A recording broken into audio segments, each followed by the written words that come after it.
Welcome to the deep dive. Today we're digging into the work of Sebastião Salgado, using this really insightful article from the Urban Herald as our guide. Yeah, it's a great piece. And Salgado's photos, there's something else.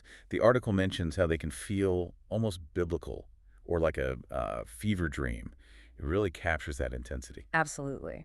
So our mission here is to unpack his story, the life behind the camera, look at some of those truly iconic photos, and just sort of understand his lasting impact. We're using the material you sent over to pull out the key stuff about him. It's quite a journey. His career spans, what, 5 decades? Yeah. And covers so much of the globe, so many critical moments. Okay, let's get into it then. Who is Sebastião Salgado? The basics. Brazilian social documentary photographer, photojournalist, known for these intense black and white images. But the backstory is fascinating. He wasn't always behind a camera, not at all. Right, he started out somewhere completely different. Economics, actually. Law first, then economics. Got his PhD in Paris. Yeah. Very academic path. Wow. And he worked for the International Coffee Organization? Yeah. Which sounds, pretty removed from the kind of raw reality you see in his photos later on. Totally. But it was those trips for the ICO, especially in Africa, that kind of opened his eyes. He saw the inequalities, the suffering firsthand. And the article points to a trip to Rwanda. That was the moment. Apparently so. He picked up a camera, and that was, well, the turning point. Something just clicked. So by 73, he dives headfirst into photography. Pretty much self-taught, right? Largely, yeah. Driven by this need to, as he puts it, bear witness. And he got noticed quickly. Sigma, Gamma, then Magnum photos. Big names. And you can already see that signature style developing, that instantly recognizable look. Absolutely. Across, 130 countries he's worked in, it's always monochromatic, always dramatic, always incredibly human. It really feels like his work charts both human resilience and, well, the planet's fragility, covering everything from labor and migration to just the sheer beauty of nature. And, thinking about that economics background, I wonder if it gave him a certain perspective, like this long-term view. How do you mean? Well, he commits to these massive projects for years, really immerses himself. It's not just about capturing a single image, but understanding the whole system, the bigger picture, the history behind it. Like an economist might, perhaps, but with a camera. That's a really interesting point. Let's talk about that look, the actual aesthetic. Powerful black and white, obviously. So much contrast, texture. Yeah, it's got this weight to it. People compare it to classical painting sometimes, but it's also got that raw, immediate feel of photojournalism. It's a unique mix. And the way he frames things, sometimes it's one person almost dwarfed by the landscape. Other times it's these huge crowds, but you feel the collective emotion. Exactly. That epic scale you mentioned earlier, it feels monumental, biblical even sometimes. So why black and white? What does that do for the image? Well, it strips away distraction, doesn't it? Color can be noisy. Black and white forces you to focus on form, on light, on the emotion in someone's eyes or the way they hold themselves. And his use of light and shadow, that chiaroscuro, it's just incredible. It sculpts everything, brings out the texture of skin or rock or water. Definitely. And underlying all that visual power are these consistent themes: social justice, work, movement, the environment, human dignity, really, and suffering too, of course. The article also brings up the ethics, which you have to consider when you're photographing people in extreme situations. How does he handle that? That's super important. He's pretty clear that it's about context. He presents photos in series, tells a story. It's not about making a spectacle of suffering. Right. The aim, he says, is to bear witness, to make you see the shared humanity, not just feel sorry for someone. It's about demanding recognition, connection. Let's track this through some of his major projects. Other Americas, back in '86. That was early on. Focused on rural Latin America, indigenous peoples, peasant communities, really capturing their resilience, their dignity in the face of, well, a lot of hardship. You see those portraits, Andean farmers? Their faces just hold so much history. That project really set the tone, didn't it? It really did.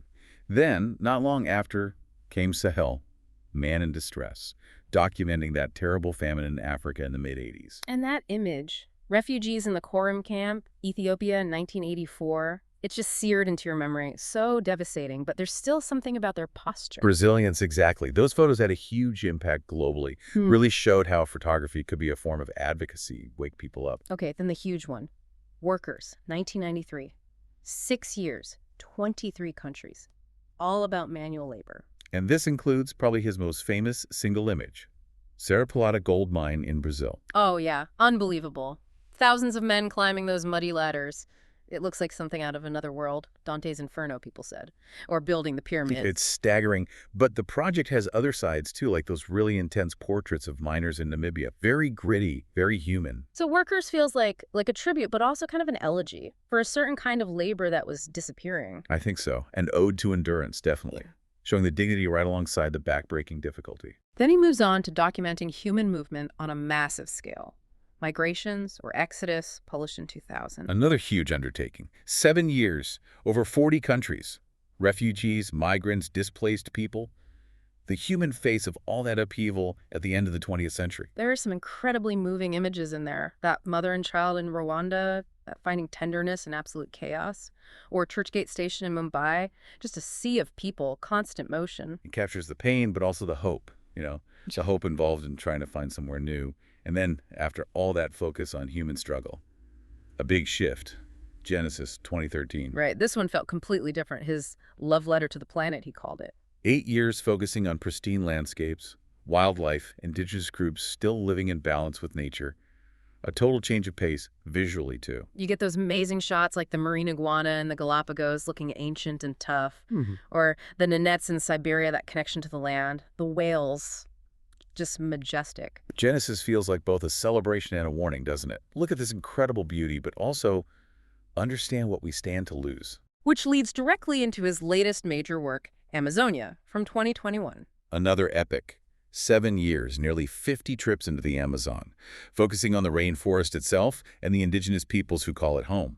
The article mentions these really intimate portraits alongside these breathtaking landscapes. It feels urgent. It absolutely is. It's a hymn to the Amazon, but also a desperate plea for its preservation, a real call to action. And of course, there are other significant works too, like the Kuwait oil fires or those elephant seal calves. His output is just immense. Looking at all this, yeah, seismic influence on photojournalism feels about right. No question. Exhibitions everywhere, major awards, he's a huge figure. Now, there has been some debate, as the article touches on. About aestheticizing suffering, making poverty look beautiful. Exactly. It's a conversation that happens around his work sometimes. But his position has always been consistent. The goal is to bear witness, to make people look, and hopefully to care enough to act. And you can't deny the impact. He's brought these stories, these places, to a massive audience. Surely that influences things, right? Conversations, maybe even policy. You'd have to think so. He connects with people on an emotional level through these images. And that connection extends beyond the photos, too. You mean Instituto Terra? Exactly. Yeah. Founded with his wife, Lelia, back in '98. This nonprofit focused on reforestation in Brazil. It started with their own family farm, didn't it? Which was completely degraded. Yeah, totally deforested. And they decided to bring it back. They planted millions of trees. Over 3 million, the article says. And basically revived the whole ecosystem. It's become this incredible model for environmental restoration. And that ties in so perfectly with Genesis and Amazonia. It's like the activism and the art became one thing. Completely inseparable. Yeah. It shows his commitment isn't just about taking pictures. It's about actually trying to restore balance, whether it's ecological or social. Restoring dignity. His work is out there in these amazing photo books, too. Other Americas, Sahel, Workers, Migrations, Genesis, Amazonia. They're substantial records. And that documentary, The Salt of the Earth, co-directed by Wim Wenders and Salgado's own son, Juliano, that gives you such insight into his life and how he works. Highly recommend it if you want to go deeper. So why does his work still feel so relevant, so important today? Well, I think it's because he's asking the big questions, isn't he? What does it mean to be human? What's our connection to each other, to the planet? In a world flooded with images, his make you stop. They make you think. They really do. They demand time. They demand reflection. And often, yeah, they feel like a call to action, or at least a call to conscience. Reminders of vulnerability, but also resilience, renewal. The article sums it up so well. His lens unveiled the world and its complexities. His existence exemplified the strength of transformative action. That really nails it. It really does. The seeing and the doing together.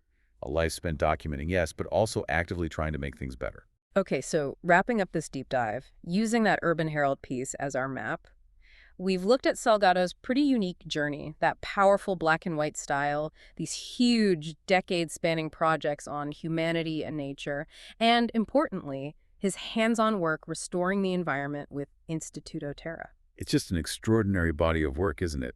Driven by empathy, by sheer endurance, and this deep commitment to showing the dignity and the struggle of life on Earth. And the article leaves us with a question, which feels like a good place for us to leave you, the listener.